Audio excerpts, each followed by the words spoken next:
This guy does have her. So help me God, he better not cross my path. It's 1984.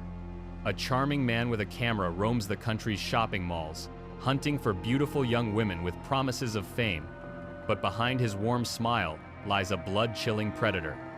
19-year-old Linda is violently dragged into a living nightmare, bound and tortured in a cheap motel. She miraculously escapes, exposing a serial killer hiding in plain sight. But the terror is just beginning. As the FBI scrambles, the monster crosses state lines, abducting 16-year-old Tina and forcing her into a twisted game of survival. This story of unimaginable courage will leave you breathless. What happens next changes absolutely everything.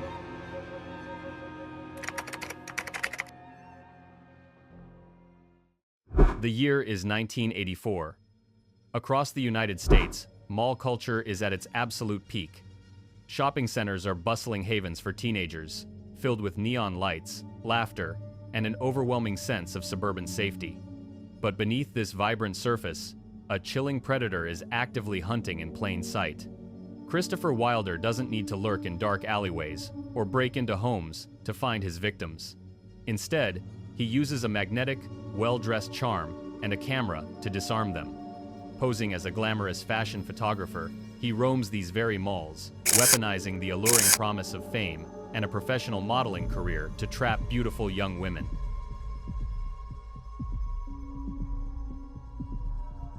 Enter 19-year-old Linda Gruber. She is an honors student, happily going about a routine day at a Florida mall, completely unaware that she has just been targeted by a monster. Wilder approaches her with his polished, practiced pitch, trying to lure her in with flattering compliments and promises of photo shoots. But Linda is grounded, confident, and immediately skeptical.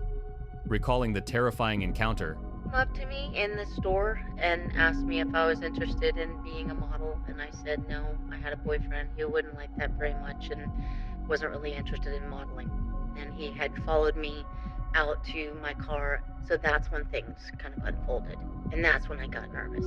I think he sucker punched me in the solar plex, and I woke up and was in his car. She later stated, "He came up to me in the store and asked me if I was interested in being a model, and I said no. I had a boyfriend. He wouldn't like that very much, and wasn't really interested in modeling." She turns him down, and in a normal world, that polite refusal would have been the end of the interaction. But for Wilder, the rejection ignites a deeply sinister rage. The charming facade instantly drops. He brutally attacks her in broad daylight, striking her so hard she loses consciousness. When Linda finally opens her eyes, her mundane afternoon errand has violently shifted into an unimaginable living nightmare. She is bound and trapped in a cheap, isolated motel room far from home. Over the next agonizing 12 hours, Wilder unleashes absolute hell. He beats her, restrains her, and subjects her to horrific torture, even using a makeshift electrical cord device to electrocute her. I gotta be honest with you, trying to comprehend the sheer, frigid dread a 19-year-old must have felt locked in that dingy room with a sadistic serial killer absolutely makes my blood boil. Despite the agonizing physical pain and paralyzing fear, Linda refuses to be just another tragic victim. Her survival instincts kick into absolute overdrive. Realizing she cannot overpower an armed man with brute strength, she relies on her profound intelligence. Standing, and he was at the television, he was on the bed. He wasn't really paying attention to me at all, and went for what was like, they have the little latch in the door, and I didn't make it. And then we fought for who knows how long. He hit me over the head, and I just laid back, and he was, on top of me, and I just pretended that he'd actually knocked me out. And then I waited a second and just jabbed my fingers in his eyes and ran to the bathroom and then pretended like I was dead. When I opened up the door, he was gone. During a chaotic, terrifying struggle, she fights back fiercely, even jabbing her fingers directly into his eyes before making the chilling, calculated decision to play dead. Convinced he has completely broken her and knocked her out, Wilder turns his back. The second the coast is clear and he leaves the room, Linda seizes her only chance. Battered, barefoot, and traumatized, she bursts out the door and runs for her life. Her miraculous escape is nothing short of heroic. But more importantly, it changes the entire trajectory of the investigation. Until that exact moment, the police were chasing a ghost. By surviving and bravely coming forward, Linda provides the FBI with the most crucial clues they could ever ask for: a detailed physical description, a precise method of operation, and a name. Thanks to her unimaginable courage, the Phantom is finally exposed, and the most intense, desperate, nationwide manhunt in American history officially begins. With Linda's miraculous escape, the FBI finally has a name and a face. Christopher Wilder is exposed, and one of the most intense nationwide manhunts in American history is officially underway. But instead of going into hiding, Wilder completely unravels. Driven by sheer panic and a twisted, escalating thirst for control, he embarks on a frantic, blood-soaked cross-country rampage. He is moving faster than the legal paperwork can keep up, constantly crossing state lines and leaving a devastating trail of murdered young women in his wake. Law enforcement is always just one tragic step behind him. By early April, this desperate monster has driven all the way to Torrance, California, and he is actively hunting again. On April 4, 1984, 16-year-old Tina is simply walking through her local mall, looking for a summer job like any normal teenager. She has absolutely no idea that a serial killer has just locked his sights on her. Using his signature charming, well-dressed facade, Wilder approaches her. In a matter of minutes, the polite interaction shifts into a sickening reality. Tina is forcefully abducted, shoved into his car, and completely vanishes into the dark. What follows is a rapid descent into absolute terror. Wilder drags the terrified teenager into a desolate, locked motel room. Knowing that the police and her frantic family will soon be searching for a girl matching her description, he forces her to undergo a cruel physical transformation. He takes a pair of scissors and ruthlessly chops off her long hair, stripping away her identity to ensure she won't be recognized in public. The sheer psychological dominance in the room is suffocating. To completely extinguish any lingering hope of escape or resistance, Wilder looks the trembling 16-year-old dead in the eye and delivers a blood-chilling ultimatum. "I've killed before, and I won't hesitate to kill you if you don't obey me." I gotta be honest with you, it's almost impossible to fathom the sheer, frigid dread a 16-year-old girl must feel, hearing those exact words from a man who is actively holding her hostage.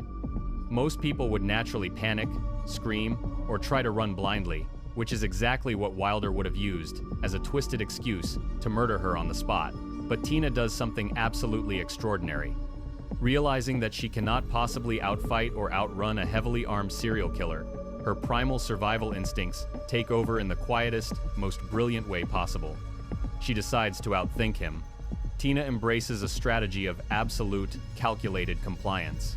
She stays entirely silent, carefully studying his erratic moods and serving his twisted demands. To an outside observer, she might look like an obedient companion, but inside, she is calculating every single breath just to stay alive through the night. It is a grueling, invisible fight for life. I'm curious, how many of us would have the sheer mental fortitude to stay perfectly obedient to a monster just to keep our heart beating?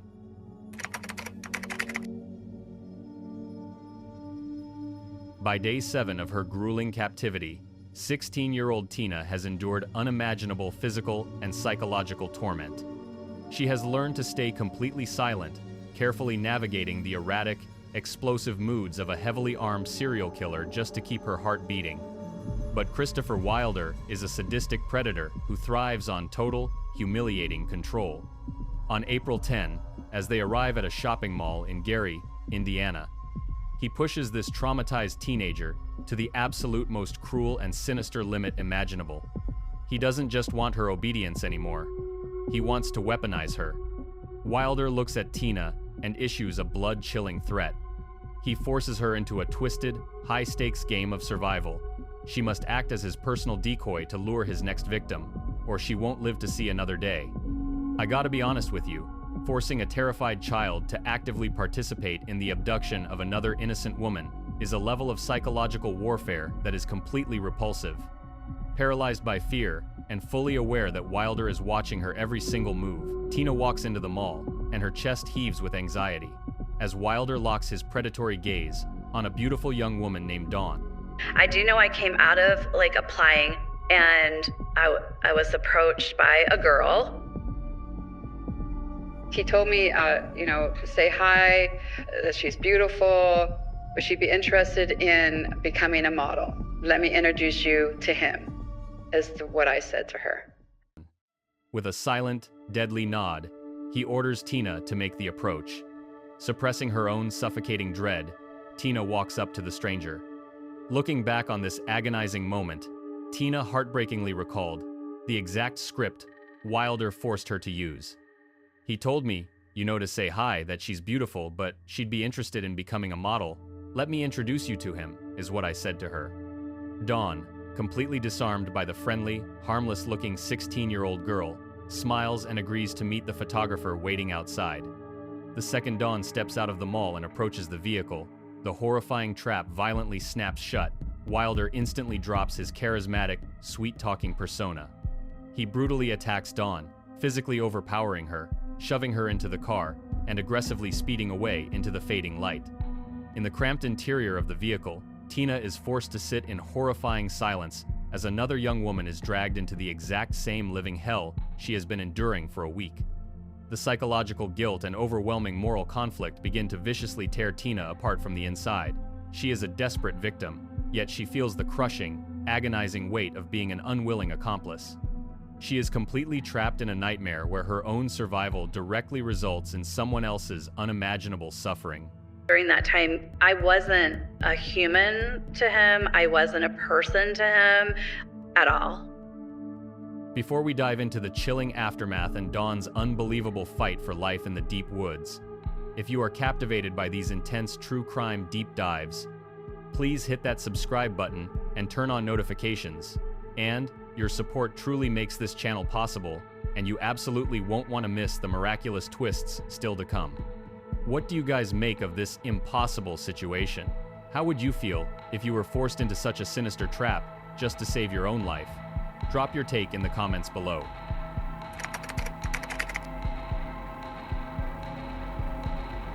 This is where the story takes a deeply terrifying, yet awe-inspiring turn. After enduring days of a living nightmare, the trio arrives in a secluded, heavily wooded area near the Finger Lakes in upstate New York. Christopher Wilder is becoming increasingly erratic, panicked, and paranoid. Knowing that law enforcement is rapidly closing in on him, he decides it is time to start eliminating his witnesses. He aggressively orders Dawn out of the vehicle, forcing her deep into the dense, frigid forest away from any chance of rescue. In the eerie silence of the woods, the predator viciously attacks. He throws his hands directly around Dawn's throat, violently strangling her as she fights back with everything she has. As her vision blurs and the two fall to the cold ground, Wilder pulls out a knife and brutally stabs her right through the chest. Believing he has successfully executed the teenager and silenced her forever, he simply turns his back, walks away, and leaves her bleeding out on the forest floor. Part of me that had awareness that she wasn't voluntarily and maybe initially with him, I did say, how are we gonna let's get out of this? How are we gonna get out of this? I thought that maybe we can get to this together, but that didn't happen. But little did this arrogant monster know, Dawn is not just another tragic victim to be discarded. She is an absolute fighter. In a moment that can only be described as a pure, cinematic miracle, she slowly regains consciousness. She is dizzy, critically injured, and losing massive amounts of blood, but she completely refuses to die quietly in the dark. Realizing the extreme severity of her chest wounds, and noticing she doesn't have a shirt on, Dawn makes a brilliantly resourceful, desperate move. She pulls off her own pants and ties them tightly around her bleeding chest to stem the agonizing blood loss. Mustering an unimaginable level of superhuman strength, this battered young woman drags herself upright. Bleeding and barely able to stand, she stubbornly crawls her way through the unforgiving woods, pushing toward the sunlight and the distant sound of an open road. Against all conceivable odds, she reaches the pavement. where a passing delivery truck driver miraculously spots her and rushes her to the safety of a hospital. So I remember getting over to a tree, and I believe this was my God moment of the lights and the sunlight and just this feeling of some strength and power. I didn't know what my injuries were. I did know that I could see it and thought it was bad. I didn't have a shirt on, but I had pants on. And so I took my pants off and tied them around my chest. I am, fuzzy, dizzy, and I make my way to the road. I saw a truck, a delivery truck, and then it drove me to the hospital. I gotta be honest with you, picturing this young girl, stabbed and bleeding out, actively fighting off death to save not only herself, but the girl left behind, absolutely brings tears to my eyes. Even as she is rushed into the emergency room, fighting for her own life, Dawn doesn't waste a single, precious second. She immediately provides the frantic police with the critical breakthrough they have been desperately praying for. She gives them her kidnapper's name, a description of the getaway car, and most importantly, she exposes the terrifying reality that the 16-year-old girl named Tina is still trapped in his clutches. Thanks to Dawn's sheer refusal to die, the FBI is finally one step ahead of the monster.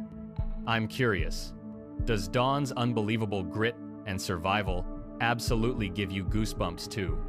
Let me know below what stands out to you most about her unimaginable will to live. While Dawn's heroic survival brings the FBI a massive breakthrough, the situation for 16-year-old Tina takes a sickening and heartbreaking turn. Instead of recognizing her as a traumatized hostage fighting for her life, the media wildly twists the narrative. News anchors broadcast her name across the country, cruelly labeling the terrified teenager as an active accomplice in Wilder's murderous cross-country crime spree. Tina, still trapped in the physical clutches of a monster, has absolutely no idea that the public she is desperately praying will rescue her has suddenly turned against her. I gotta be honest with you, this part really makes my blood boil when you realize that people who have never been trapped with a heavily armed serial killer are so quick to judge a child's desperate survival instincts. But amidst this cruel public backlash, a beacon of fierce maternal love pierces through the darkness. While locked in a motel room in New York, Tina looks at the television and is absolutely stunned to see her own mother's face broadcasted on the screen. And all of a sudden on the TV, my mother shows up. I'm like, oh my God, there's my mom. And if this guy does have her, so help me God, he better not cross my path. Tina. Her mother doesn't just beg for her daughter's safe return. She looks straight into the camera and courageously threatens the man holding her captive. This powerful television appearance completely changes the dynamic. It reminds Tina that she is not forgotten, but it has a violently opposite effect on Christopher Wilder. The arrogant predator suddenly realizes the walls are rapidly closing in. His anxiety skyrockets into extreme, frantic panic when the pair turns on the car radio and hears a breaking news report. The teenage girl he left for dead in the woods has been found alive. Dawn survived, and she is actively providing information to the police. Knowing that the authorities now have his exact direction of travel, his stolen car's description, and his identity, Wilder completely unravels. When predators of his horrific nature lose their grip on total control, they become incredibly erratic and reckless, making devastating mistakes. Desperate to ditch his currently flagged vehicle, Wilder speeds into a mall parking lot in New York and spots a golden Pontiac Firebird. He targets the car's owner, a 33-year-old mother named Beth Dodge. But this time, there is no charming photographer routine, no manipulative pitch, and no twisted ritual. In broad daylight, Wilder simply forces Beth into his car at gunpoint, making Tina follow them in the Firebird. After a short ride to a secluded highway area, he ruthlessly shoots Beth point-blank in the back. He brutally murders an innocent mother for absolutely nothing more than a set of car keys. This chaotic, unmasked act of savage violence proves that the charming beauty queen killer is no longer hunting for pleasure. He is a desperate, cornered animal running rapidly out of time. She got out of the car with him. He told her to walk ahead, and he just shot her straight in the back. Point blank, just... 33-year-old Beth Dodge of upstate New York was shot in the back. Her body was discovered beside a highway by two truck drivers. FBI agents spent much of the night working from this command center, trying to figure just how to stop one of the country's 10 most wanted criminals. He killed her for a car, only. This was like out of character for him. So, definitely intensified to me of when am I next? The air in the stolen Pontiac Firebird is thick with suffocating panic and the metallic scent of blood. After ruthlessly gunning down Beth Dodge in broad daylight, Christopher Wilder knows the massive nationwide manhunt is closing in fast. He is a desperate, cornered predator, rapidly losing his grip on reality. But then, this story takes a turn that absolutely no one could have predicted. Instead of eliminating 16-year-old Tina to permanently silence his final witness, Wilder makes a shocking, uncharacteristic decision. He tells the traumatized teenager that he is going to drop her off at the Boston airport and let her go. After he shot Beth Dodge, we were just driving towards Canada border, and Wilder became different. He put his arm on the middle console, said, I'm gonna take you to Boston airport and I'll let you go. I'm just to myself like, okay, I'm not gonna believe this because it could be a trick. Tactfully avoiding major highway roadblocks, he pulls up to the busy airport. He buys her a one-way ticket to Los Angeles, abruptly hands her $1,000 in cash, and tells her she is going to need it.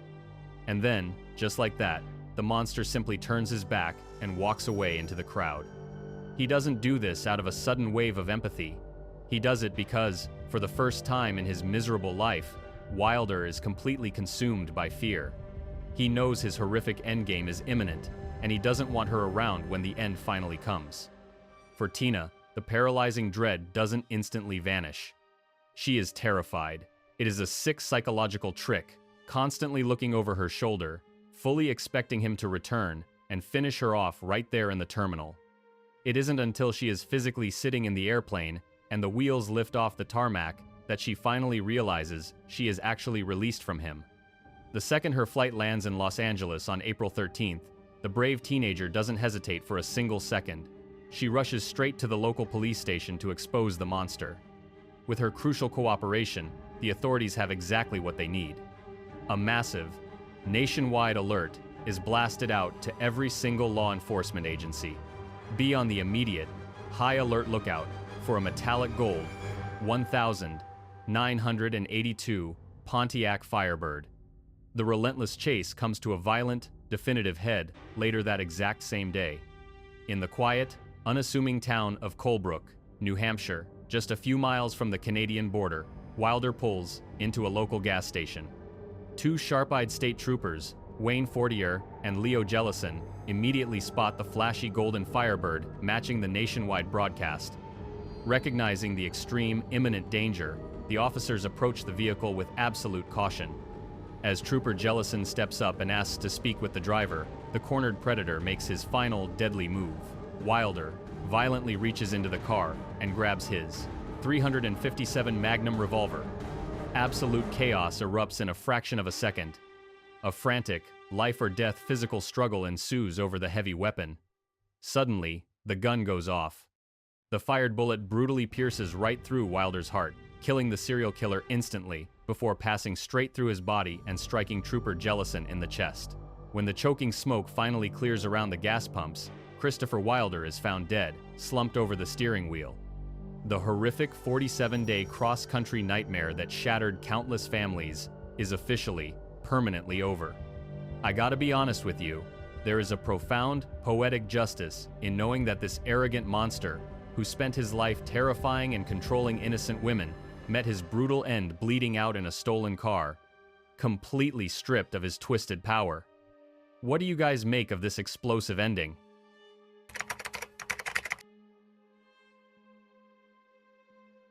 The monster is dead, bleeding out in a stolen car in New Hampshire, but for 16-year-old Tina, the horrific nightmare is far from over. While Linda and Dawn are rightfully praised as absolute heroes by the media for their dramatic, bloody escapes, Tina is met with an intense, cruel wave of public suspicion. The public and the press relentlessly question her actions during the abduction. They ask the infuriating, ignorant questions. Why didn't she scream? Why didn't she run away? Why didn't she fight back sooner? The media completely fails to understand the paralyzing psychology of coercion, extreme trauma, and the sheer human instinct to survive at all costs. I gotta be honest with you, seeing a traumatized child being blamed for the actions of a vicious serial killer by people sitting safely in their living rooms absolutely makes my blood boil. But then comes the profound moment of absolute catharsis this story so desperately needs. Torrance Police Captain Jim Pop steps up and completely shuts down the cruel victim blaming. He organizes a national press conference, looks the cameras dead in the eye, and fiercely defends the brave teenager. He firmly sets the record straight, stating that it is the official opinion of the Torrance investigators that Tina has been an absolute victim throughout all 9 days of terror. He publicly validates her unimaginable ordeal, officially clearing her name and giving her the freedom to finally begin the long, painful process of healing. Finally, someone in power actually believes her, and the massive weight of the world is lifted off her shoulders. Today, the women who shattered Christopher Wilder's illusion of invincibility have built beautiful lives far beyond the dark shadows of 1984. Linda knows how incredibly lucky she was to escape, and she has dedicated her life to living fully on behalf of all the young girls who never got that chance. Dawn has transformed from a bleeding girl in the woods into a strong, resilient mother, raising her 2 beautiful children with the fierce determination she forged in the darkest moment of her life. And Tina, the brave teenager who used her brilliant mind to outlast the devil, has proudly reclaimed her voice, her truth, and her identity. This story isn't just a tragedy, it is the ultimate testament to the unbreakable human spirit. Christopher Wilder's cross-country reign of terror didn't end simply because the police caught him. He lost because his victims absolutely refused to stay silent. He lost because survival is incredibly louder than fear. The miraculous survival of Linda, Tina, and Dawn was the final, devastating death sentence for his twisted ego. In the end, the monster died in the dirt, but the survivors lived on. And in the dark world of true crime, that is the closest thing to absolute justice we can ever hope to see. What do you guys think? Does seeing these incredibly strong women reclaim their lives bring you a deep sense of relief? Let me know your thoughts in the comments below. If you are captivated by these intense true crime deep dives, please hit that subscribe button and turn on notifications. I'll keep digging if there's more to uncover on cases like this. Thanks for watching, and for all the comments you guys make. Diving into these intense stories, completely worth it.